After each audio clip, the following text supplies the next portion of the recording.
Buenas noches a la audiencia que nos sigue a través de las redes sociales de la Academia Colombiana de Ciencias Económicas y de la Red Asia América Latina de la Universidad Nacional de Colombia.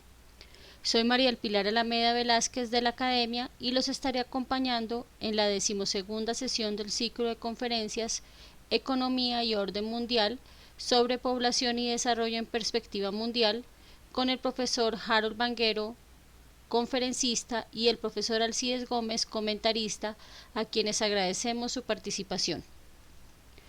Antes de comenzar, haremos un breve perfil de la Red Asia América Latina. Esta organización se creó en 2015 como una red interdisciplinaria integrada por 12 profesores de la Universidad Nacional, adscritos a 6 facultades: Ciencias Humanas, Ciencias Económicas, Artes, Ciencias, Derecho y Ciencia Política y Medicina, y el Instituto de Estudios Políticos y Relaciones Internacionales IEPRI, junto con profesores de las universidades Externado y Javeriana, así como otros expertos, con el objetivo de fomentar los vínculos académicos con los países asiáticos.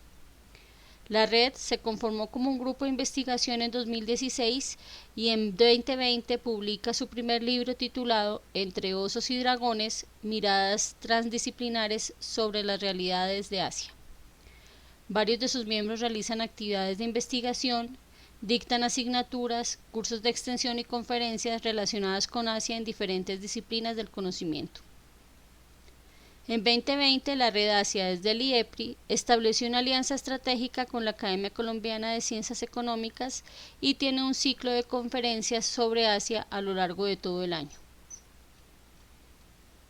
Nuestro conferencista el día de hoy es el profesor Harold Vanguero, economista industrial de la Universidad del Valle con doctorado en la Universidad de Carolina del Norte en Economía Social, decano emérito de la Universidad Autónoma de Occidente y actualmente rector de la Fundación Universitaria Católica Lumen Gentium. Dentro de sus campos de investigación están la demografía, el desarrollo económico y el desarrollo humano. Su más reciente publicación se denomina Planeación y Gestión Estratégica de las Organizaciones, conceptos, métodos y casos de aplicación, escrito con Lilian Andrea Carrillo y Elizabeth Aponte en 2018. Doctor Vanguero, bienvenido y le damos la palabra. Muchas gracias, María del Pilar. Bueno, en primer lugar quiero agradecer a la red Asia Latinoamérica y a la Academia Colombiana por darme esta oportunidad de conversar con ustedes esta tarde sobre este tema por demás interesante. Y yo voy a hacer una presentación que diría yo que tiene como dos componentes. Uno un poco retrospectivo, o sea, una visión más retrospectiva de lo que ha sido la dinámica de la población y de las poblaciones mundiales hasta nuestros tiempos. Y luego entonces hago un ejercicio prospectivo tratando de visualizar las posibles o probables tendencias y los escenarios que se van a presentar en el siglo XXI en esta materia de interrelaciones entre el crecimiento de la población y el desarrollo del mundo. Entonces voy a iniciar primero con una retrospección y me voy a ir bastante atrás, a el siglo VIII antes de la era de Cristo, o sea, 8000 años hacia atrás antes de la era de Cristo, donde ya comienzan a aparecer los primeros registros de poblaciones, una especie de censos de población, y sin duda pues son realmente poblaciones muy pequeñas en número de habitantes en el mundo. 8000 años antes de la era de Cristo, pues era muy limitado, no superaba los 20 millones de habitantes en total. Y para llegar a la era de Cristo, o sea, al año cero, en esos 8000 años, la población mundial solamente alcanza 250 millones de habitantes. En otras palabras, se demoró 8000 años para pasar de los 25 millones a los 250 millones de habitantes. Eso se explica indudablemente porque eran poblaciones que estaban expuestas a unos riesgos de enfermedad muy altos, o sea, por una mortalidad muy alta en esas poblaciones, que hacía que prácticamente la tasa de crecimiento estuviera muy cercana a cero. Inicia esta era, la era de Cristo, con alrededor de 250 millones de habitantes, y el crecimiento, digamos, sigue siendo todavía lento, moderado, pero ya digamos en el año 430, 450 de nuestra era, ya la población había alcanzado unos 300 millones de habitantes. Sin embargo, comienzan a aparecer lo que llamamos las pandemias mundiales. La población mundial ha sufrido más o menos unas 40 pandemias en lo que es en lo que vamos de la era de Cristo hasta hoy, incluyendo pues esta del COVID-19.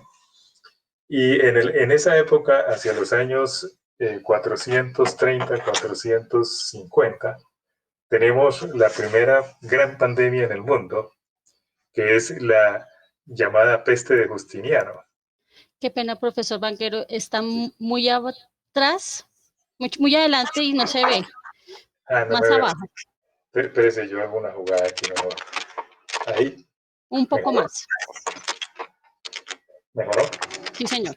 Bueno, entonces les comentaba que hacia los años 450 aparece esta peste de Justiniano, la peste bubónica, y la mortalidad en esa peste cobró el 30% de esa población. O sea, fue una pandemia realmente que diezmó casi en una tercera parte de la población mundial en ese momento. Superada esa, indudablemente la población comienza a crecer un poco más rápidamente, y llegamos al año 1350 con alrededor de 600 millones de habitantes en el mundo. Allí ocurre una segunda pandemia poderosa y que hace que también pues, se afecte a la población mundial y cobra más o menos un 10% de la población del mundo. De esos 600 millones de habitantes mueren aproximadamente el 10% debido a la peste negra ocurrida entre 1348 y 1353. Una vez que la población mundial supera esa segunda prueba, ustedes ven que la lucha hasta aquí es una lucha por sobrevivir, o sea, por no morir, por tratar de mantenerse vivo en unas circunstancias de salubridad supremamente difíciles. Llegamos a la Edad Media y arranca, digamos, la revolución industrial, finales del siglo XVII, finales del siglo XVIII y principios del siglo XIX.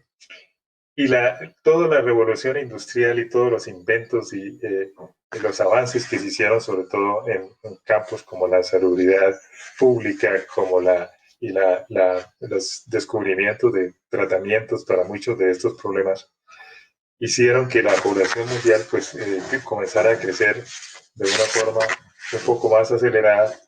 Y en 1750 ya la población del mundo eran 800 millones de habitantes.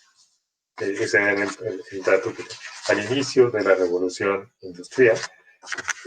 Ya todos los avances en materia de salubridad pública y también avances en tratamientos médicos hace que la mortalidad se reduzca sensiblemente. Ya comenzamos a hablar de una esperanza de vida promedio de la población mundial ligeramente superior a los 30 años de edad, porque veníamos de esperanzas de vida incluso mucho menores en los inicios de la era de Cristo.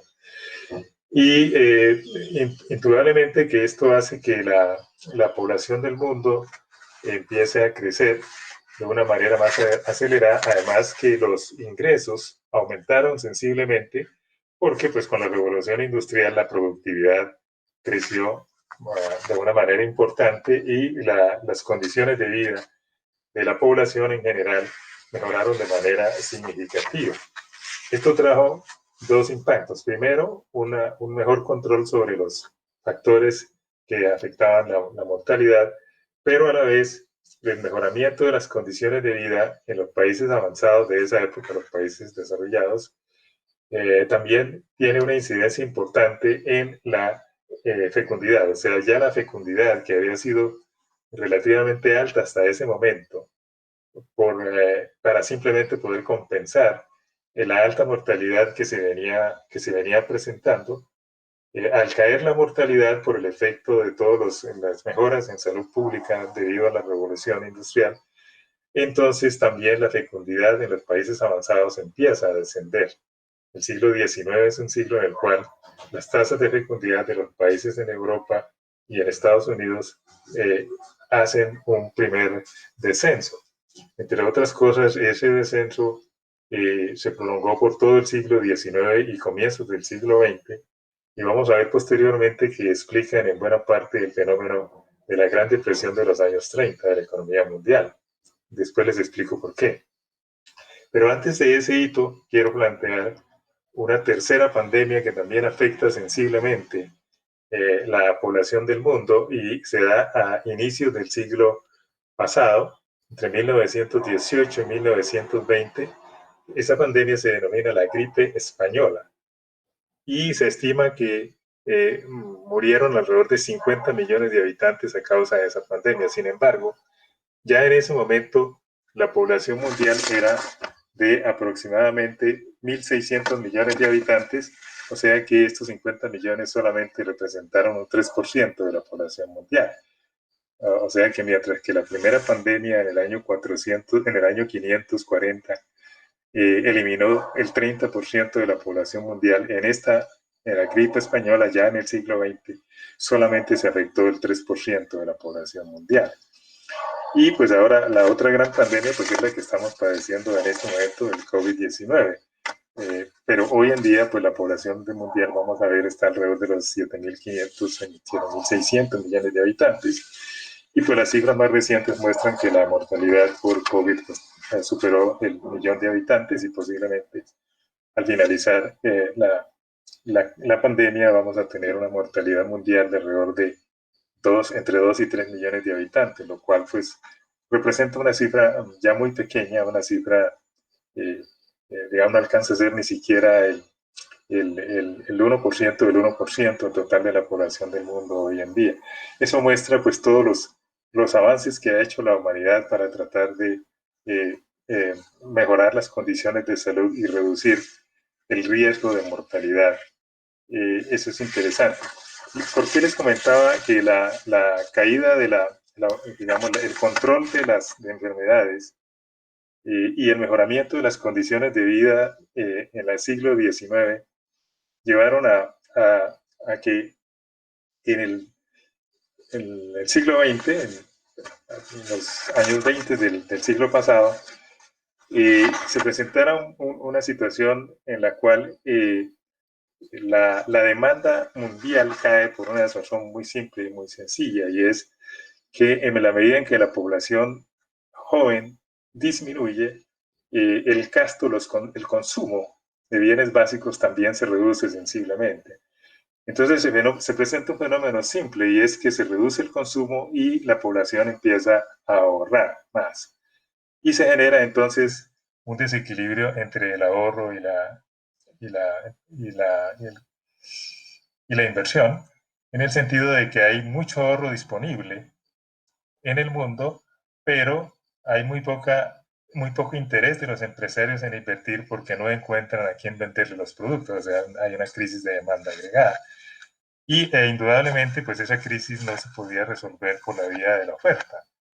La oferta no tenía problema, el problema era cómo lograr que se aumentara la demanda, y ahí es donde Keynes pues entra a jugar un papel importante con su propuesta de aumentar el gasto público como una manera de compensar la reducción del consumo de los hogares privados. Es de anotar que esa no fue la única alternativa que Keynes planteó. Él planteó inicialmente la idea de que el problema debería resolverse con una redistribución del ingreso de los más pudientes hacia los más pobres, de tal manera que con el ingreso adicional los más pobres pudieran salir a comprar los bienes que no podían comprar y de esa manera entonces reactivar la demanda agregada. Pero pues llega a la conclusión de que en el corto plazo esa era una política inviable porque no es fácil hacer una redistribución del ingreso de la noche a la mañana, y por eso opta por una solución mucho más segura, que era de que el gobierno fuera el que hiciera entonces el consumo, aumentar el gasto con el propósito de poder reactivar la economía. Ustedes ven que es interesante porque las dinámicas poblacionales en el muy largo plazo tienen impactos sensibles sobre las dinámicas de la economía, y a veces son imperceptibles, pero que las hay, y este es un fenómeno claro que está muy bien documentado en un artículo publicado por el mismo Keynes sobre las consecuencias económicas de la reducción de la fecundidad en el mundo.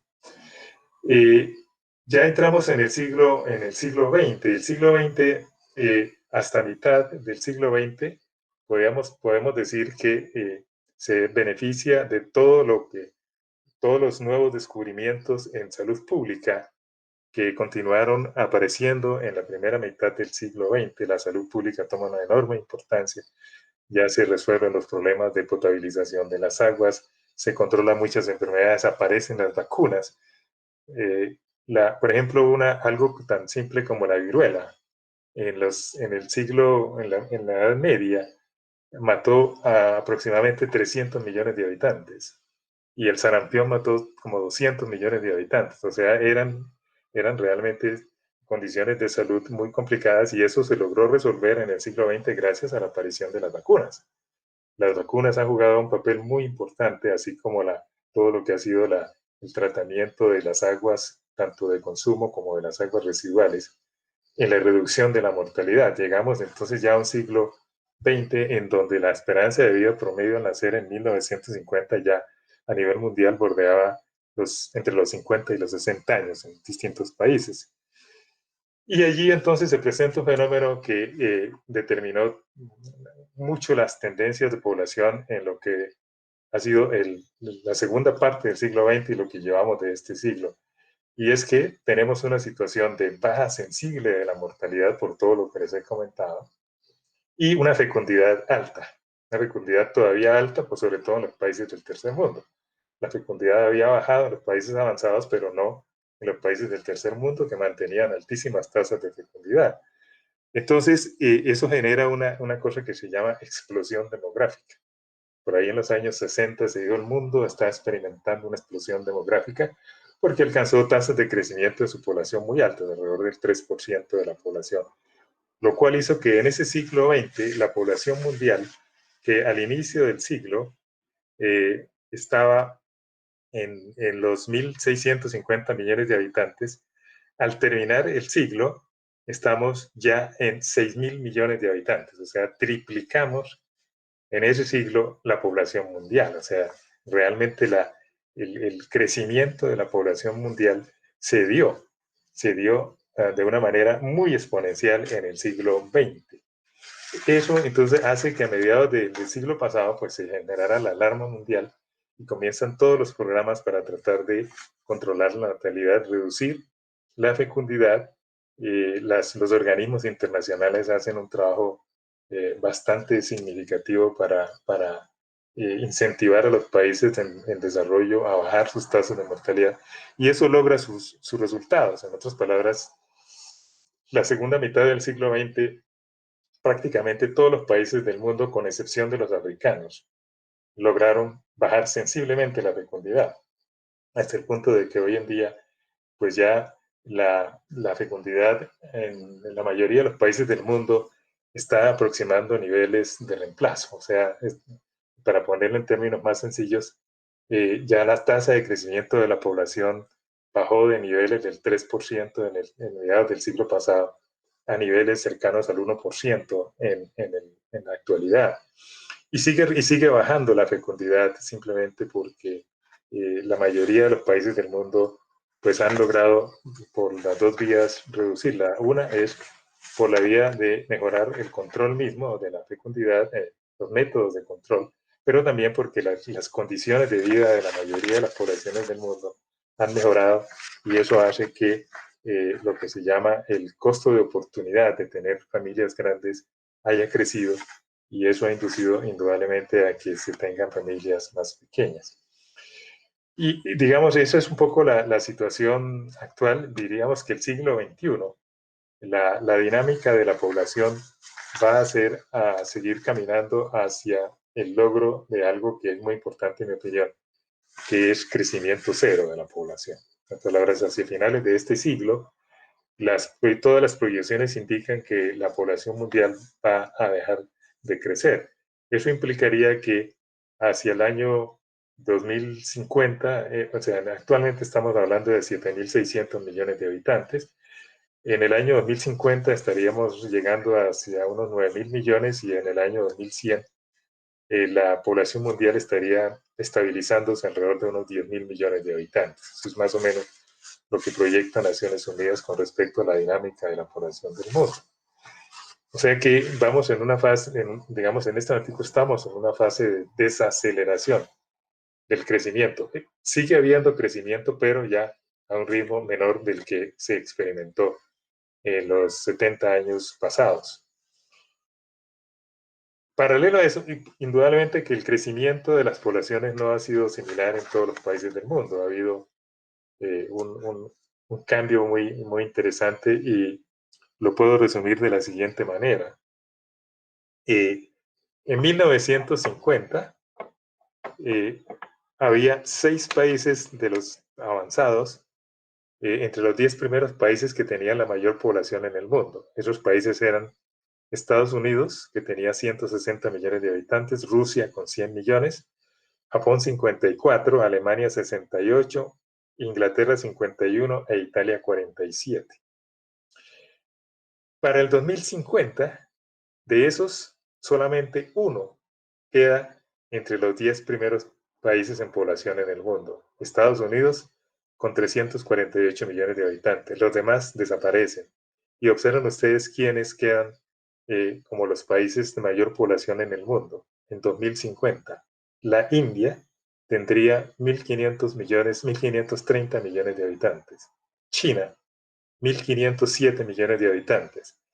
Al tercer lugar entraría Pakistán, con 360 millones de habitantes. El cuarto lugar, Estados Unidos, 348. El quinto, Nigeria, 340 millones de habitantes. El sexto sería Indonesia, con 320 millones de habitantes. El séptimo, Brasil, 243. El octavo, Bangladesh, 218. El noveno, Etiopía, 213. Y el décimo, Irán, con 170 millones de habitantes. Observen ustedes cómo la, la situación cambia en el sentido de que la población en el mundo y la dinámica de la población en el mundo va a estar prácticamente dominada por países que hoy en día son tercer mundo y en buena parte países que están localizados en el continente asiático. Eh, en este momento el 60, yo les doy cifras exactas. Sí, el 60% de la población mundial está en el Asia, 17% está en el África, 9% en Europa, 9% en América Latina, 4.5% en Norteamérica y el 0.5% en Oceanía. O sea que realmente lo que pase con la población del mundo dependerá críticamente en este siglo XXI de lo que pase, yo diría, en el Asia, básicamente, y un poco en África, porque son digamos, los dos continentes que dominan la población en el mundo. Entre los dos suman el 77% de la población mundial. Estados Unidos, en Norteamérica, por ejemplo, que tenía en 1950 el 5% de la población mundial, en el 2020 tiene el 4.6%. O sea que ligeramente ha caído. Oceanía mantiene más o menos el mismo porcentaje, pero África pasa del 8% al 16.6% entre 1950 y 2020. Y, eh, y América Latina pasa del 4.5 al 9% de la participación de la población mundial. O sea que es claro que los países del tercer mundo han ganado sensiblemente participación en el total de la población del mundo y los países que podríamos denominar desarrollados prácticamente tienen un porcentaje bastante modesto de la población mundial hoy en día, rayando en aproximadamente un 15-16% de la población mundial.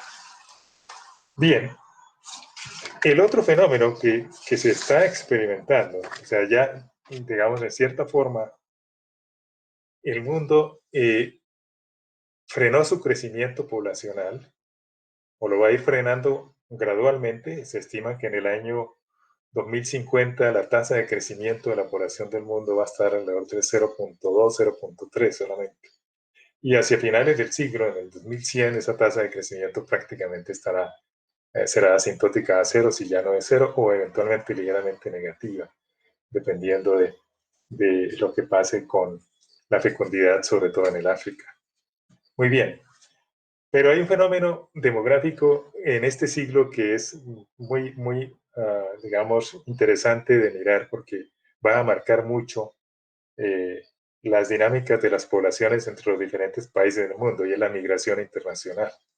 Esa migración internacional se acelera enormemente con la globalización. El fenómeno de la globalización hace que la migración a nivel mundial haya tomado un auge muy grande y, digamos, mirando un poco eso desde la óptica de los modelos que planteaba Harry Stoddard, tratando de explicar la migración básicamente en función del diferencial de ingresos entre países o entre regiones más avanzadas y regiones más pobres, yo diría que hoy en día eso ocurre a nivel mundial y es que, dado que las brechas entre países ricos y países pobres no se han cerrado y siguen siendo muy grandes, la migración está en cierta manera haciendo un papel que yo lo asimilo y lo denomino así como de vasos comunicantes, en el sentido de que las personas que viven en el tercer mundo visualizan o tienen el sueño de trasladarse a países desarrollados con el propósito de poder mejorar sus condiciones de bienestar.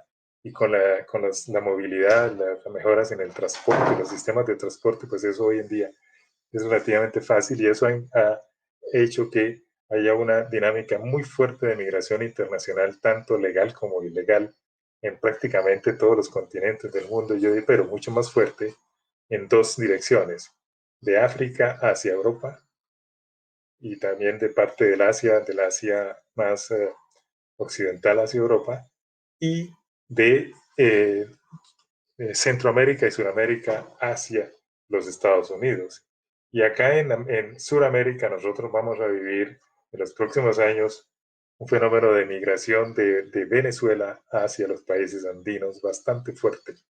Ese proceso ya se inició, ya estamos sintiendo los impactos, pero no ha terminado. Ese es un proceso que va a durar una o dos décadas adicionales porque la probabilidad de que cambien las condiciones económicas de Venezuela, sobre todo en términos de condiciones de vida de la población, pues es muy baja, aún suponiendo que haya un cambio político, porque la economía venezolana realmente ha sufrido un deterioro muy grande en los últimos años y no va a mejorar de la noche a la mañana.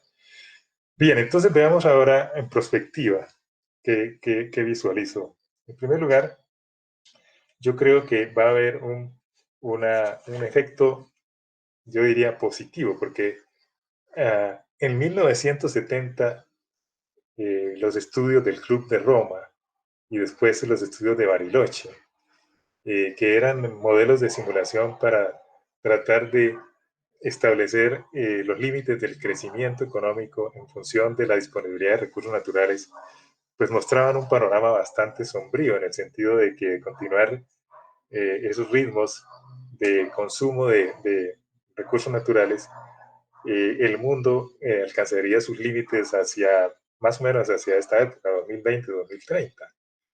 Eh, de hecho, pues indudablemente el crecimiento tan desmesurado de la población en el siglo pasado hizo que se generara un desequilibrio muy fuerte entre digamos, lo que podríamos llamar el medio ambiente, los recursos y las necesidades de la población.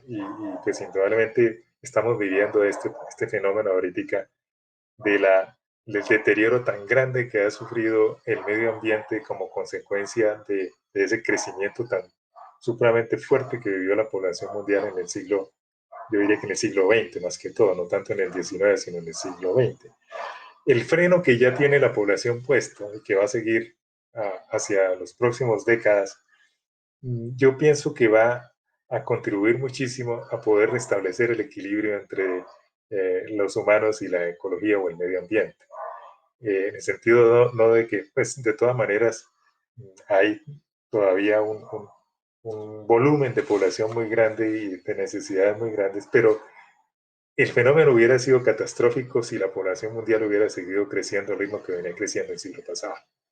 En otras palabras, yo diría que hay gracias a la desaceleración de la población, el problema ecológico mundial hoy en día no es tan serio y es eventualmente manejable si el mundo toma la decisión de eliminar en un horizonte razonable el consumo de combustibles fósiles, porque ese es el mayor factor eh, que nos está determinando los desequilibrios ecológicos. En la medida en que el mundo pase rápidamente de fuentes energéticas no renovables a fuentes renovables y compatibles con el medio ambiente, el planeta Tierra es capaz de sostener la población que actualmente tiene y la que va a crecer en los próximos años sin que exista una catástrofe de marca mayor. Pero sí se requiere indudablemente hacer unos ajustes en el modelo de crecimiento económico, sobre todo en lo que tiene que ver con los energéticos. Eso es un punto crítico que habrá que resolver. Y es conveniente hacerlo también desde la óptica económica, porque en la medida en que nosotros pasamos de recursos no renovables, que ustedes han visto que han venido creciendo sus precios en el tiempo por una lógica razón. Hay una demanda muy grande y esos son recursos limitados, o sea, son reservas que se van agotando gradualmente. Por lo tanto, los precios van subiendo en el tiempo y se van encareciendo, digamos, esos recursos. En la medida en que pasemos a recursos renovables, que van a ser abundantes y están abundantes en la naturaleza, los costos de esos combustibles van a ser sensiblemente menores a los costos de los fósiles y eso nos va a ayudar, en cierta manera, a mejorar las condiciones de vida de las poblaciones más pobres en el mundo, porque uno puede, digamos, atacar la pobreza por la vía de aumentar los ingresos o por la vía de reducir los costos de los bienes que requieren. En la medida en que esos costos de los energéticos sean mucho más baratos, pues mayor la posibilidad de que con los ingresos que tienen ellos puedan satisfacer sus necesidades. Entonces yo diría que el freno de la población mundial llegó, yo diría, a muy buena hora, o ha llegado a muy buena hora, y, y nos va a evitar una catástrofe mayor. Lo segundo, que me parece que es positivo, es que vamos a poder cambiar cantidad por calidad. En otras palabras, vamos a poder ahora concentrarnos mucho más en la calidad, en la creación de potencialidades y aumentar el capital humano de la población mundial. Y de esa manera, entonces, resolver buena parte de los problemas de pobreza. El tercer elemento que nos va a permitir esta situación es mejorar mucho el problema de la inequidad en el mundo y lograr entonces reducir sensiblemente las diferencias entre los países más pobres y los países más avanzados. Hay un problema, hay un factor negativo y lo quiero decir, simplemente enunciarlo porque se me agota el tiempo, y es el problema de las migraciones que nos están generando un problema de confrontación muy fuerte, de conflictos sociales muy fuertes en los países de destino debido a los problemas de choque de identidad, choque cultural y los fenómenos de la segregación y la discriminación que puede llevar a acentuar muchísimo los conflictos sociales en los países desarrollados en la medida en que se generen movimientos para tratar de frenar o discriminar en contra de los migrantes de los países del tercer mundo. Eso es un problema que ya empieza a manifestarse seriamente en Estados Unidos, en Europa, y que en los próximos años puede crecer en la medida en que más población se traslada de los países más pobres hacia los países más avanzados. Entonces, eso pues habría que, una forma de resolverlo sería de que los países más ricos tomaran la decisión de apoyar muy fuertemente los procesos de desarrollo de los países más pobres, de tal manera que los migrantes puedan encontrar en sus países de origen las condiciones de vida que hoy en día están tratando de buscar en los países de destino. Con eso termino. No quiero ampliarme más porque el tiempo se me agotó. Muchísimas gracias y pues quedo abierto a cualquier pregunta adicional. Muchas gracias, profesor Vanguero, por el análisis sobre la evolución de la población mundial y la importancia de estudiar este tema, sobre todo focalizado en las migraciones y sus implicaciones económicas, sociales y demás. A continuación, comentará Alcides Gómez, secretario general de la ACCE, economista de la Universidad Nacional de Colombia con maestría en Ciencias Económicas de la Universidad Católica de Lovaina y doctorado de la Facultad de Ciencias Humanas de la Universidad Nacional. Sus líneas de investigación son acumulación, desigualdad, pobreza, vulnerabilidad y calidad de vida. Su última publicación se denomina Surgimiento y desarrollo del liberalismo en el desenvolvimiento de la República 1830-1880, que hace parte de la Antología Económica Colombiana de la Academia Colombiana de Ciencias Económicas en 2019. Doctor Gómez, agradecemos su presencia y lo escuchamos.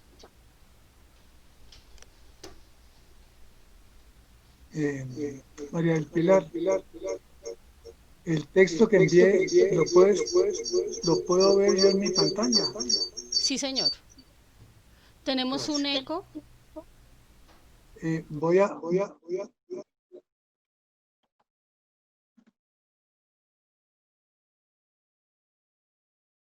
Bueno, bueno, lo primero, felicitar al profesor Harold Banguero por esta presentación que nos ha hecho, realmente muy esclarecedora sobre un tema que cada vez se ha dejado más de lado por parte de los economistas. Entonces, yo voy a referirme apenas a algunos aspectos de los que él ha tratado y, introducir también pues algunos elementos nuevos que me generó su lectura. Eh, el profesor Banguero, de vieja data, conocemos sus trabajos en el tema de demografía, población, y quería mencionar que en este momento eh, el profesor Banguero y nuestra academia vamos a publicar en coedición con la Universidad Católica de Cali, y nuestra academia un texto sumamente interesante sobre la economía y desarrollo sostenible. Está en impresión, entonces es una publicación para este 2020. Eh, la primera parte que él ha presentado es, eh, está contenida en un capítulo.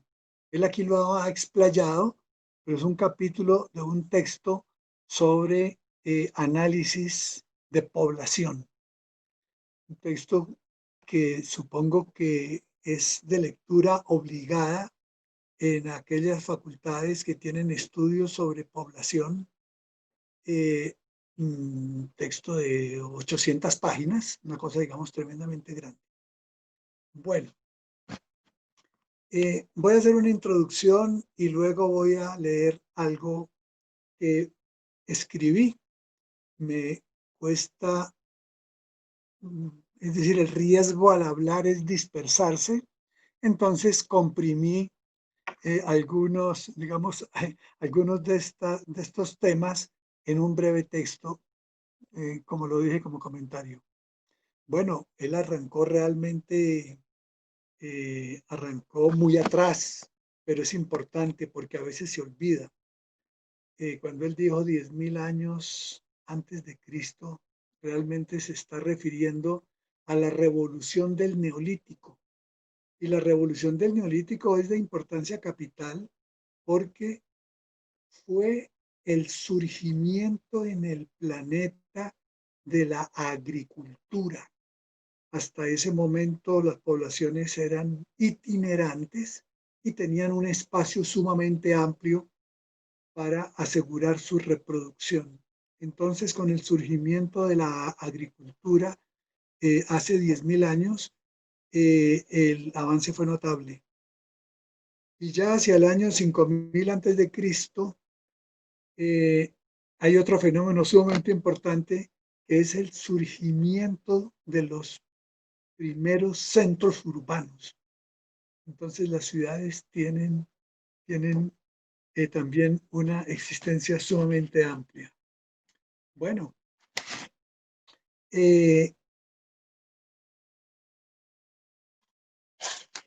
yo tengo, digamos, tengo un punto metodológico, una observación metodológica que no concierne al profesor Banguero, sino concierne a los organismos internacionales y a una costumbre que tenemos, y es la de trabajar por periodos de tiempo, por decir algo, siglos, ¿sí? O trabajamos 50 años, o trabajamos, y entonces la pregunta es, y es que ¿hay algo en especial para que tenga que trabajarse con años terminados en 00 o en 0? Entonces la inquietud va a lo siguiente, a que un siglo, por ejemplo, sí, son 100 años, pero más importante son los acontecimientos que hacen que pueda hablarse de un largo siglo o un corto siglo. Eric Hobsbawm, por ejemplo, trabaja el corto siglo XX. Y el corto siglo XX lo sitúa entre la Primera Guerra Mundial, el surgimiento de la Unión Soviética y justamente el desplome de la misma por 1991. Es decir, el siglo XX fue un siglo muy corto, pero el siglo XIX fue un siglo muy largo, porque se inició con la Revolución Francesa y terminó con la Revolución Rusa, ¿sí? Entonces, en ese sentido, la observación es que yo miraría ahora más adelante, hago la observación cuando nos aproximemos a los tiempos más recientes. Una preguntita, María del Pilar, ¿el sonido y la imagen está bien? Bueno, perfecto. Ok, muchas gracias. Bueno, entonces decía que si se define más en términos de acontecimientos importantes que marcan épocas, entonces uno podría ver, por ejemplo, que es a partir, uno podría decir, uno podría ver lo siguiente, miré América Latina y me hice la pregunta, me la sugirió Harold con su, digamos, con su exposición. ¿Cuál era el crecimiento de la población de América Latina y el Caribe entre el año 1000 y el año 1500? Entonces, digo, entre los años 1000 y 1500, América Latina vio crecer su población a una tasa media que no llegaba al 0,1%. Y esta bajó al 0,07% desde la conquista española hasta la independencia, entre 1500 y 1820, por la debacle demográfica de la población indígena, aguda en los primeros tiempos, así como al final por la lucha independentista. En los subsiguientes períodos que siguieron a la independencia, continuó el crecimiento sostenido de la población hasta llegar a un 2,7% anual en el periodo de la industrialización por sustitución de importaciones, especialmente entre 1950 y 1973, bajo la orientación del Estado. En los 30 años subsiguientes empezaría a caer dicho crecimiento de la población de América Latina para bajar al 1,9%.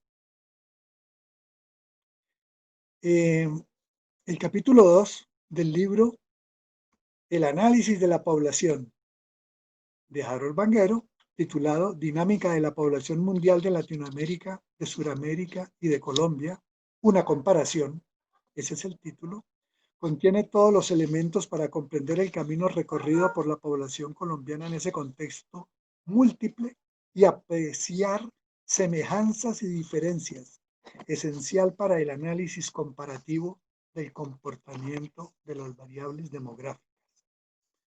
Con un telón de fondo de 300 años, presenta la evolución y proyección de la población según Naciones Unidas entre 1750 y el 2050. Ha de tenerse en cuenta, para no ir muy lejos en el tiempo, se ha de tener presente que en el curso de un siglo, entre 1900 y 2000, Europa multiplicó por 1,8 veces su población.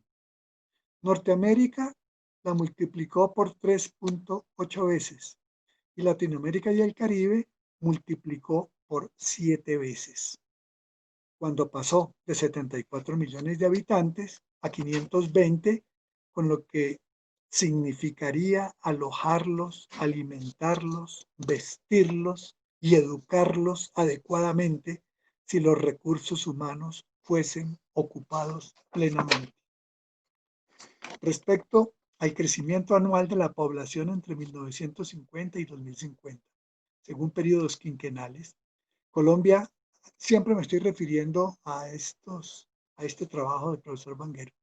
Colombia ha estado invariablemente por encima de Latinoamérica a lo largo de los 20 periodos considerados por periodos quinquenales, e inclusive con un quinquenio del 3% entre 1960 y 1965, cota no alcanzada por ningún otro país, ni de Sudamérica, ni de Latinoamérica o del mundo, fenómeno que autorizó a hablar de la explosión demográfica. La tasa bruta de natalidad de Colombia también estuvo por encima de Latinoamérica entre 1950 y 1970, muy alta al inicio, de 47.4 por mil habitantes entre 1950 y el 55, y con descenso al 17.6 entre el 2015 y el 2020. Luego se situó por debajo hasta 1985-1990 y de nuevo estuvo por encima en los subsiguientes periodos de 1990-95 en adelante. Respecto del mundo, Colombia estuvo por encima o igual hasta 2005-2010 y luego por debajo de 2010-2015 en adelante, siempre dependiendo del énfasis de las políticas de control de la natalidad dentro del país y fuera de él. La tasa bruta de mortalidad fue más baja que la de Latinoamérica y del mundo, iniciando con una tasa de 16.3 por mil habitantes entre los años 50-55, bajando a 5.8 en 2015-2020. Por otra parte, la esperanza de vida al nacer para ambos sexos entre 1950 y 55 era de 50.6 años y alcanzando los 74.8 años en 2015-2020. Muy importante la estimación de la población inactiva, la menor de 15 años y la mayor de 60 a lo largo del tiempo, con disminución de los menores de 15 años, de la proporción de los menores de 15 años y con aumento de la proporción en la población mayor de 60 respecto a la población total. Como era de esperar, la población menor de 15 años representaba casi el 43% en 1950 y en 2020 descendió al 25 alrededor del 25%, estando las más de las veces por encima del estimado para Latinoamérica. A su vez, la población colombiana mayor de 60 tuvo una proporción menor que la latinoamericana y del mundo, y pasó del 5% en 1950 al 12% en el 2020. Concluye el autor que la población colombiana presenta un leve rezago en su transición demográfica respecto a Sudamérica, a Latinoamérica y al mundo. A manera de síntesis, podría decirse que Colombia, en los 10 censos de población realizados entre 1905 y 2005, recorrió 3 de las 4 fases de la transición demográfica consideradas por la economista y demógrafa Carmen Elisa Flores, y que pueden resumirse así. Fase 1. Baja tasa de crecimiento de la población, oscilando entre 1.9 y 2.4% entre los censos de población de 1905 y de 1951, dadas las elevadas tasas de mortalidad por encima de 20 por cada 1000 habitantes y de natalidad por encima del 40 por 1000.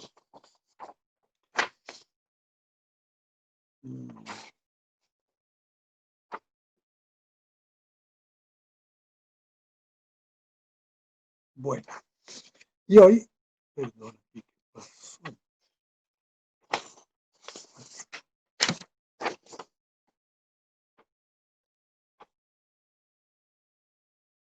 estamos en la fase 1.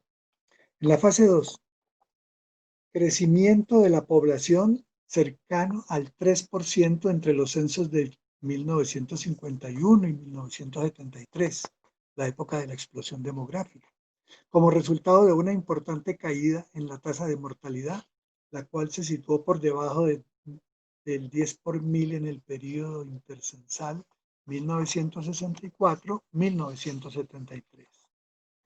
La fase 3, el crecimiento de la población entre los censos de 1985 y 2005 bajó a menos del 2% anual, semejante a la observada 100 años atrás, como consecuencia no solo de la baja continua en la tasa de mortalidad, sino del drástico descenso en la tasa de natalidad por la generalización de control natal y la rápida y creciente urbanización. Fase 4. Con tasas de crecimiento de la población cercanas al 0,5% anual por la baja permanente en las tasas de mortalidad y bajas tasas de fecundidad. Esta fase está presente en los países económicamente desarrollados y hacia allí se encaminan países como Colombia.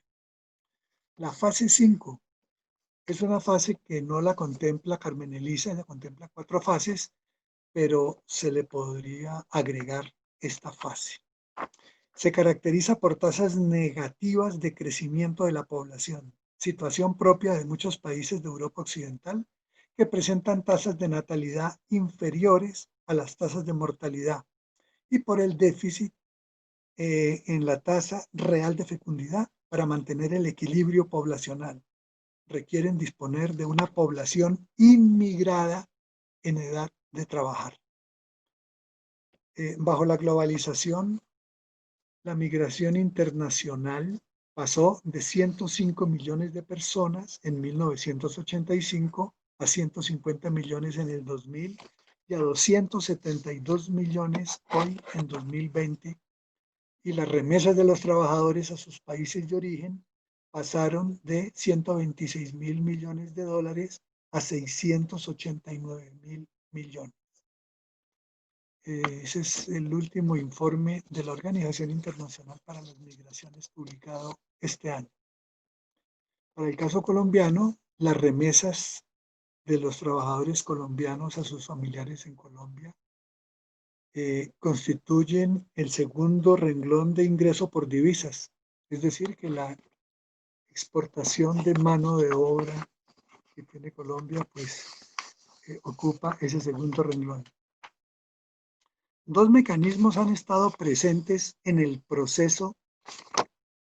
Aquí, perdón.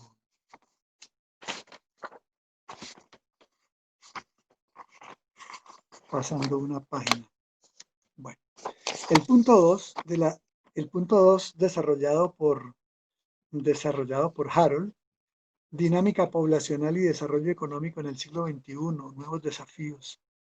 El proceso descrito tuvo importantes implicaciones como la reducción del tamaño de los hogares, la sensible disminución del peso relativo de la población inactiva económicamente, los menores de 15 años, el aumento de la participación de la población en edad postproductiva, mayores de 60, el coeficiente de dependencia económica para la población descrita en sus respectivos hogares disminuyó y por tanto la carga económica para la población ocupada laboralmente fue menor. Además, las remesas de la población trabajadora en el exterior se han constituido en el segundo renglón generador de divisas, como se dijo, después del petróleo. Como consecuencia de la evolución favorable de las variables demográficas, con el llamado bono demográfico, se posibilitó un aumento en el ingreso por habitante. Y si no mejoraron las condiciones de vida de la población, ello se debió a serias falencias en la distribución del ingreso. Desde hace 40 años, con el ascenso al gobierno inglés por parte de la señora Margaret Thatcher y de Ronald Reagan a la presidencia de los Estados Unidos, vino una nueva política económica que inició el desmonte del estado de bienestar, inclinando la balanza a favor del gran capital y en contra de los intereses de los trabajadores y de las capas medias de la población. Con el advenimiento de la globalización, no hubo rama de la actividad económica que no se preocupara por mejorar la competitividad, y para el trabajo como eslabón débil de la cadena se prescribió la necesidad de su flexibilización, la cual ha estado a la orden del día hasta hoy. Dos mecanismos han estado presentes en el proceso de flexibilización del trabajo. Primero, la ley laboral se ha venido sustituyendo por la ley civil, contrato entre iguales, mediante órdenes de prestación de servicios con desaparición de la protección social en todos los órdenes, conquistas laborales, logradas desde finales del siglo XIX y primeras décadas del siglo XX.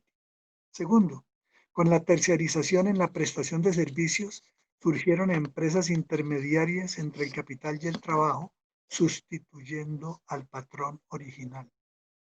Prestigiosos académicos de la corriente principal del pensamiento económico dominante contribuyeron al afianzamiento del pensamiento económicamente correcto para la nueva política económica puesta en marcha. En materia fiscal, hubo disminución de cargas tributarias para el gran capital corporativo y complementariamente hubo aumento de los impuestos indirectos como el IVA, que castiga en mayor medida a la población trabajadora y a la económicamente inactiva. El profesor Anthony Atkinson da cuenta que el profesor de Harvard, Greg Mankiw, excluyó el capítulo de desigualdad en uno de sus emblemáticos textos, Essentials of Economics, y que el Nobel de Economía Robert Lucas de la Universidad de Chicago escribió La Revolución Industrial, Pasado y Futuro en la Región, publicado en 2003 en el informe anual del Banco de la Reserva Federal de Minneapolis. Y allí dijo, comillas, de las tendencias más dañinas para la economía sólida, la más seductora y en mi opinión la más venenosa es enfocarse en las cuestiones de la distribución. Puntos suspensivos.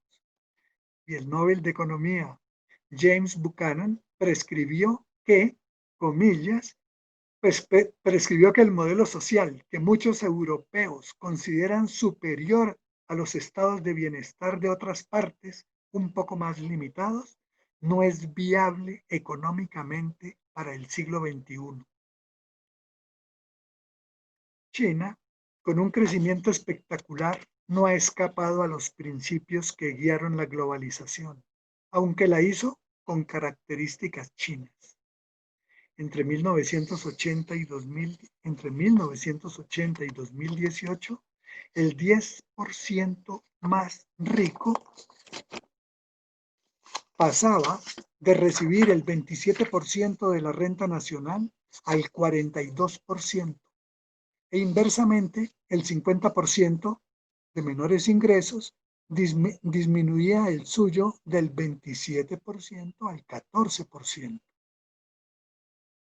Anota Piketty en su última obra que en 1980 la desigualdad de la renta en China era similar a la de Suecia, uno de los países más igualitarios de Europa, pero que en 2018 la desigualdad en China estaba más cercana a la de los Estados Unidos que a Europa. El 50% de los chinos más pobres en 2018 tenía una renta apenas 2 puntos porcentuales por encima de sus homólogos norteamericanos, 14% contra 12%, cuando en 1980 tal diferencia era de 5 puntos porcentuales a favor de los estadounidenses, 25% contra 20%. Piketty cuestiona el modelo de desarrollo chino y dice, desde el momento en que Europa demuestra que es posible obtener prosperidad y al mismo tiempo limitar las desigualdades, no es fácil entender por qué el socialismo chino debería tolerar niveles de desigualdad dignos del capitalismo estadounidense. Quizás hasta allí Piketty. Quizás el mayor desafío para una adecuada comprensión de las relaciones entre la dinámica poblacional y el desarrollo económico en el siglo XXI radica, por una parte, en el reconocimiento de las limitaciones representadas por visiones unidisciplinares o interdisciplinares, una al lado de la otra, pero sin interpenetración. Y de otra parte, comprender que estamos frente a una totalidad compleja donde conocemos solamente algunas de sus partes. Bueno, ese es el texto ese es el texto que escribí. Ya lo otro, ya el otro punto, digamos, para discusión y que es muy, muy importante, es el del tipo, digamos, de periodizaciones que podamos manejar con base no en centurias, sino con base en cambios fundamentales en los regímenes de acumulación de capital. Entonces uno podría decir, y estoy siguiendo a Angus Madison, aquel historiador cuantitativista, el padre pues de la Organización de las Estadísticas de la OCDE, de la OCDE. Entonces él planteaba cómo el capitalismo realmente, estamos hablando de un surgimiento con motivo de la revolución industrial al recoger sus primeros frutos y lo lleva en una subetapa hasta 1870. Y a partir de allí está planteando lo siguiente. Hubo una segunda revolución industrial hacia 1860, 70 y 80, y esa segunda revolución industrial en Europa estuvo centrada en la industria farmacéutica. Y entonces va a mostrar cómo una tercera revolución industrial, bueno, de esta misma hace parte el motor de combustión interna, la electricidad, etcétera, pero va a llegar a una tercera revolución industrial que la sitúa en el origen de la revolución en las comunicaciones, las famosas TIC, las famosas TICs. Y ya inicia para la cuarta, ya es hablando ya de cuarta revolución tecnológica o revolución industrial con base en nanotecnología, en inteligencia artificial, etc. Entonces, hay una combinación que uno puede plantear entre revoluciones tecnológicas y, por otra parte, crisis económicas y crisis, las grandes crisis económicas.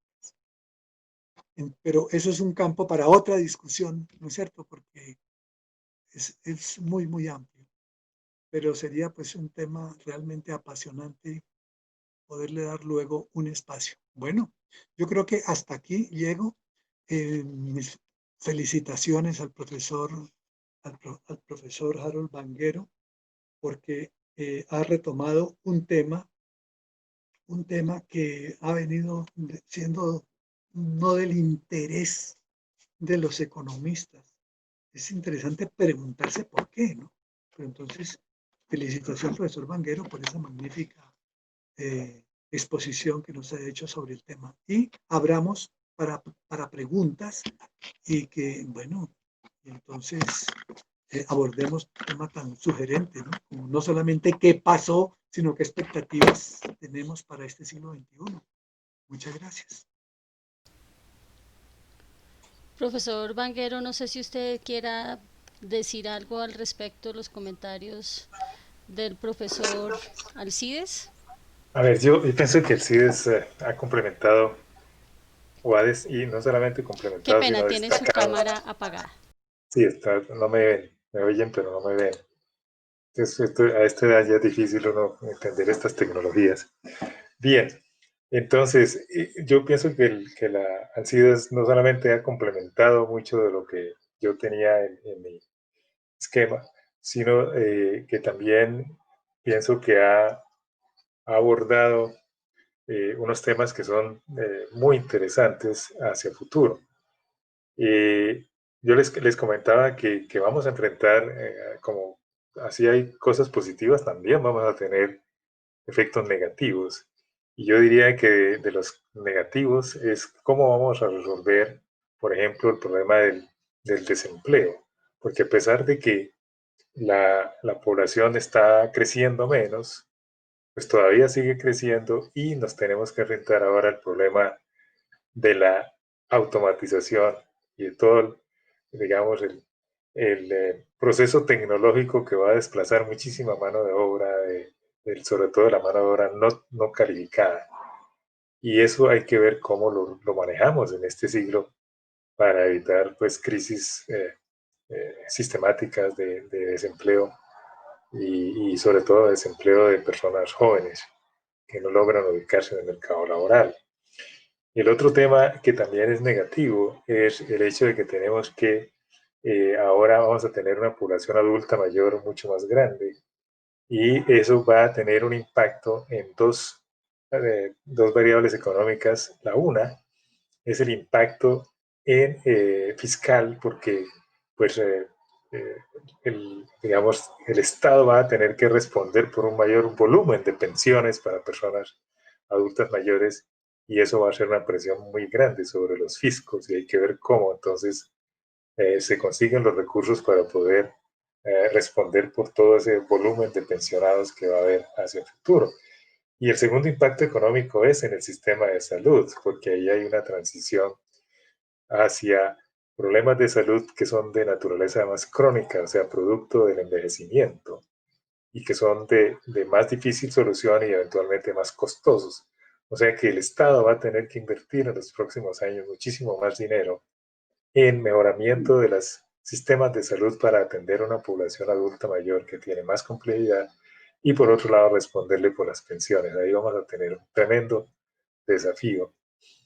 Yo simplemente diría que hacia adelante habría que plantear una estrategia de cómo lograr más equidad y más inclusión para reducir los niveles de conflicto en el mundo. Yo, yo creo firmemente que buena parte de los conflictos que se están presentando es precisamente por esas brechas tan grandes que se están ampliando. Entonces, en la medida en que el mundo en general avance hacia esquemas en los cuales reduzcamos esa brecha, y alguien me decía en estos días, pues eso va a tener que ser por las buenas o por las malas. Yo le decía, ojalá sea por las buenas, porque por las malas, pues no es lo más deseable. Pero sí hay que trabajar en eso. Y en la medida en que también se reduzcan esas brechas, yo creo que también podemos lograr más fácilmente el equilibrio ambiental, que es otro tema que a mí me preocupa muchísimo. O sea, yo creo que es un problema de nivel mundial y en la medida en que se, se reduzcan las presiones en lo social, podemos también entonces pensar en reducir las presiones sobre los recursos naturales y el deterioro del ambiente. De todas maneras, pues quedan esos temas ahí planteados para la audiencia y creo que paro aquí para que haya un espacio de algunas preguntas, tanto para mí como para el CIDES. Pues básicamente la pregunta que surge en el público es si precisamente para solucionar los problemas de sobrepoblación mundial, los estados deberían hacer políticas más fuertes de control de natalidad y si eso contribuiría precisamente a disminuir en el futuro las brechas de desigualdad y de la desigualdad también de la distribución del ingreso. Bueno, yo pienso que a estas alturas la política de control natal ha surtido sus efectos y sería cuestión de mantenerla. Yo creo que ya la inercia hace que esas políticas poco a poco vayan logrando el objetivo de frenar la población. Entonces yo diría que más que, digamos, inducir un control natal vía política del Estado, yo pensaría que más bien esas brechas hay que manejarlas por el lado de políticas redistributivas del ingreso. Y no necesariamente eh, estoy hablando de políticas, digamos, redistributivas de carácter expropiatorio ni nada de ese tipo de cosas.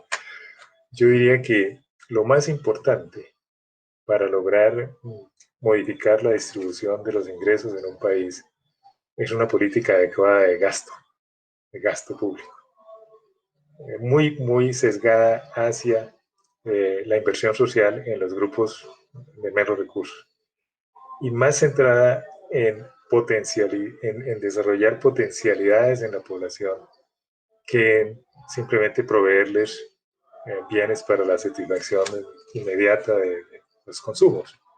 de tal manera que en el mediano o largo plazo estas poblaciones tengan la suficiente capacidad para obtener por sí mismos los ingresos y superar el problema de la pobreza. Entonces yo diría que eh, ya no logramos mucho con intensificar más control natal en esto de reducir las brechas. Yo diría que ya hay que pensar en políticas directas que tengan objetivo claro en el sentido de transferir recursos o de, puede ser transferirlos o aumentar los recursos en los grupos más pobres de la población. ¿El profesor Alcides quiere decir algo al respecto? Sí, mira, yo, hay dos cosas. Una, una que Sí, yo creo que ha sido dominante una visión color de rosa de las consecuencias que tuvo la revolución industrial. Especialmente, esa revolución industrial cubre buena parte del siglo XVIII, especialmente del primer tercio en adelante, pero los frutos de la revolución industrial, que en su época no se la conoció con ese nombre, eso es un nombre después, los frutos se recogen ya en el siglo XIX. Entonces, ¿en qué sentido digo que hay una literatura que es la dominante, que nos muestra esto color de rosa? Es en el sentido que fue la panacea que permitió pues un avance impresionante, etcétera, etcétera. Pero ojo, ojo, los sectores de trabajadores vivieron la peor época. Recuerden ustedes que eran jornadas de 18 horas, era trabajo infantil, las mujeres trabajando también, etcétera, etcétera, hasta digamos, hasta que el pensamiento dominante fue el que el capital se autorregulaba, los mercados se autorregulaban. Ese es un aspecto que recuerda Karl Polanyi, quien escribe esto por los años 30 del siglo pasado. Y entonces va a mostrar que realmente la situación fue tan dramática que fue Alemania, con el canciller Bismarck a la cabeza de esa santa alianza de monarquías y capital, pues, y nobleza, etcétera, la que impone la protección social en Alemania y cómo se extiende, resultado por un lado por esa fuerza, pero por el otro, las luchas de los trabajadores impulsan las conquistas sociales que se lograron desde los años 1880, 90 y primeras décadas del siglo XX y que hoy están siendo desmontadas. Entonces, ¿por qué traigo esto? Porque digamos, se plantea como problema y allí discrepo con Harold en este siguiente sentido. Es que, ¿cómo, ¿cómo va a ser para pagar las pensiones en el siglo XXI? Así como vamos, no habrá pensiones. Se habrán extinguido, ¿sí? Porque sin ley laboral, con contratos de prestación de servicios, etcétera, el problema es sálvese quien pueda, ahorre a lo largo de su vida para que tenga para cuando sea mayor, ¿no es cierto? Entonces, por ese lado yo pienso que ahí no va a haber, digamos, mayor problema. Y en conexión con los avances de la tecnología, sí, el genoma humano por fin fue secuenciado y entonces se puede saber a lo largo de su vida qué enfermedad puede tener cuando tenga qué edad, etcétera, etcétera. Pero piénsese, estas multinacionales que manejan el sector salud y farmacéuticas, etcétera, y el sector médico, ¿para qué va a servir? Para que justamente haya las exclusiones. Si usted a los 65 años es probable que desarrolle un cáncer de próstata, por ejemplo, entonces próstata no es una exclusión, no es amparada por los seguros. Y si así se hace, usted está sano. Pero si le miran, mire, su corazón, etcétera, etcétera. Entonces, eso no va en beneficio de, es decir, va en beneficio de apropiación privada de avances que se suponía que eran para la sociedad en su conjunto. Entonces, es en ese sentido que, digamos que soy un poco escéptico. Y el problema que con esta ocasión de pandemia, justamente es la ocasión para que el Estado tuviese políticas, hubiese políticas al mando para realmente tener una intervención importante. ¿Por qué no la renta básica? Estoy de acuerdo en el sentido de, no se trata de expropiar, ¿cierto? Porque expropiar, entonces el profesor, cuidado porque su apartamento, si usted es dueño de él, puede ser expropiado, etcétera, etcétera. No, ese no es el asunto. Entonces, la renta básica, piénsese que eso es posible, compárese cuánto ha gastado Colombia, cuánto ha gastado Colombia para digamos, para enfrentar el coronavirus frente a otros países latinoamericanos en proporción a su Producto Interno Bruto. Y nosotros somos muy amarrados, tremendamente amarrados. Pero, ¿cuál es el problema de la renta básica? Si es un beneficio, es que la gente va a expandir la demanda, ¿cierto? ¿Sí? Va a expandir la demanda y la demanda entonces quiere decir, bueno, pero lo que sucede es una cosa, teniendo una visión, digamos, planetaria, es lo siguiente. Países como los Estados Unidos han llegado al límite de crecimiento con base en su mercado doméstico, siendo tan grande como es. Y sin embargo, están llegando a ese límite. Entonces, el único campo es el mundo exterior, las exportaciones. Sí, pero ¿con qué poder de compra se van a adquirir esos bienes? Hay un problema muy, muy serio. Por ejemplo, quiero decir que allí donde se ven problemas hay oportunidades. Aquí en Colombia, la élite colombiana ve que estos pobres son los responsables de su pobreza, por tanto que la resuelvan ellos. Eso no es problema nuestro, ¿cierto? Y entonces, ¿en qué está el asunto? En que si la gente tiene la oportunidad de adquirir educación, ese pobre de hoy tendrá hijos que el día de mañana será muy, muy diferente. Entonces, hay un ahorro realmente en esa población, hay un ahorro oculto, hay una riqueza oculta. Si la gente tiene la oportunidad de educarse, pero ojo, siempre y cuando haya el plan económico para poder emplear esos recursos. Mira, Colombia, ¿qué hace la élite colombiana? No invierte en Colombia. Yo trabajé para empresa privada como asesor de mercado y obviamente que sus mercados estaban en los estratos 4, 5 y 6. Ese era el mercado, pero elitista ya para estratos 5 y 6, ¿cierto?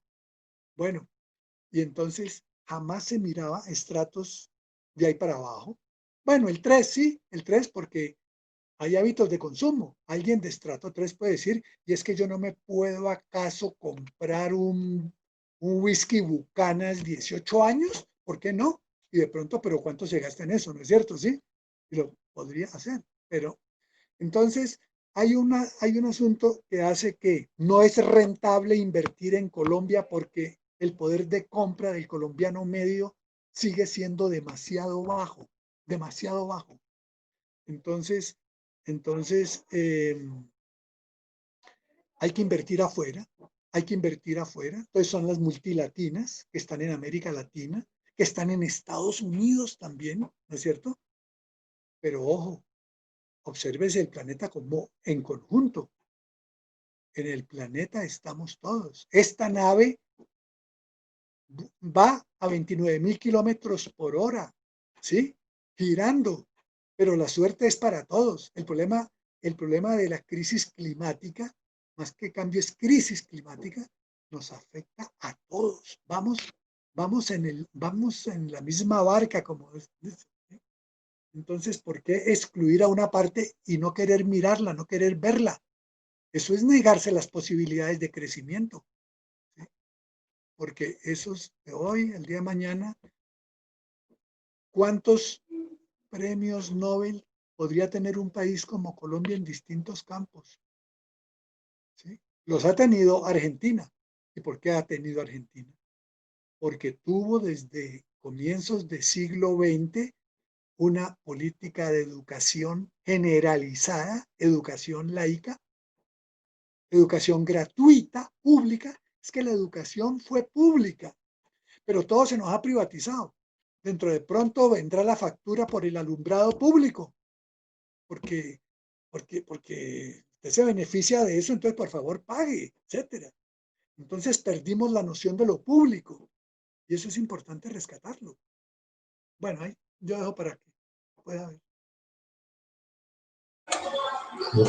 Muy bien, Alcides, creo que ha hecho usted unas anotaciones muy interesantes. Yo sí sigo creyendo que uno de los problemas más críticos que va a tener que enfrentar el mundo es el problema de la inequidad y de la exclusión social. Para mí ese problema es crítico y va a definir el rumbo futuro de la humanidad. En la medida en que haya políticas claras en ese sentido de, como le decía, o de transferir de ricos a pobres, o de centrar los esfuerzos en mejorar los ingresos de los más pobres a través de crearles el potencial, a través de una inversión social fuerte, en esa medida podemos desactivar un poco esa bomba de tiempo. De lo contrario, la perspectiva es más de más conflicto social hacia adelante. No sé si hay alguna pregunta específica que alguien quiera plantear. Sí, señor. Primero, el profesor Gustavo Zafra lo saluda, le dice que hace años no lo veía. Y Muchas segundo, gracias. hay una Muy pregunta gracias. que dice, ¿existe una posibilidad de que creen un impuesto a las personas que no tienen hijos, argumentando que tienen mayor capacidad contributiva?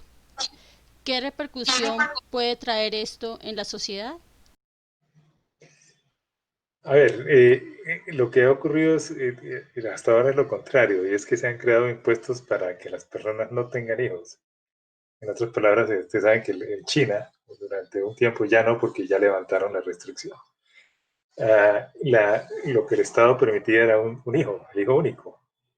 Y si las familias tenían más allá de ese hijo, pues ya el Estado no asumía la responsabilidad de la crianza, sino que era cada quien que tenía que responder por esos hijos. El fenómeno al revés, primera vez que lo veo planteado, Gustavo, en el sentido de cobrarle un impuesto a los que no tienen hijos, eh, precisamente porque se supone que al no tener hijos, entonces tienen más ahorros, ¿no es cierto? No tienen tanto gasto, tienen más ahorro, y por lo tanto ese ahorro podría servir para, en cierta manera, resolver los problemas de otras familias que eventualmente están en condiciones de pobreza extrema o algo por el estilo. No suena descabellado el planteamiento, eh, excepto que puede eventualmente inducir un aumento de la población.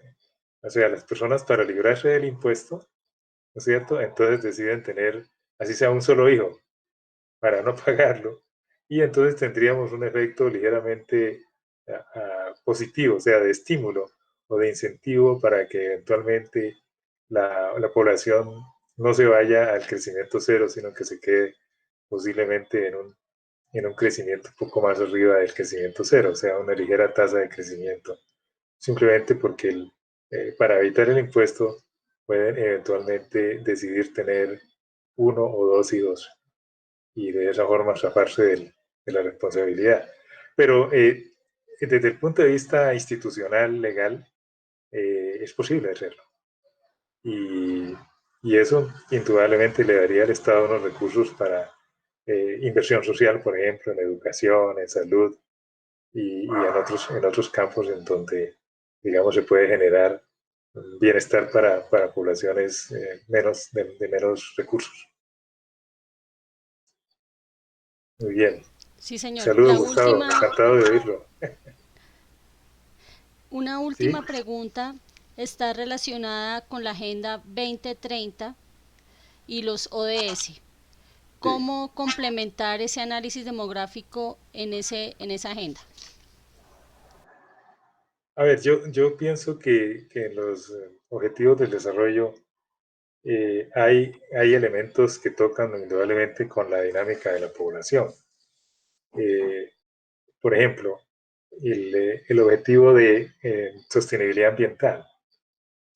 Es claro que en la medida en que la población ejerce menos presión sobre los recursos, eh, mejoran las posibilidades o las probabilidades, digamos, de lograr, yo no digo un equilibrio mental, pero sí por lo menos reducir el impacto negativo que hoy en día se está dando sobre el planeta y que se dio en el pasado, sobre todo en el siglo XX, con el crecimiento tan fuerte que tuvo la población mundial y obviamente la presión que se ejerció sobre los recursos. Entonces, en ese sentido, yo diría que en la medida en que la población sigue mostrando crecimientos menores, pues va a facilitar eventualmente lo que llamo yo la restauración de los equilibrios ambientales mínimos.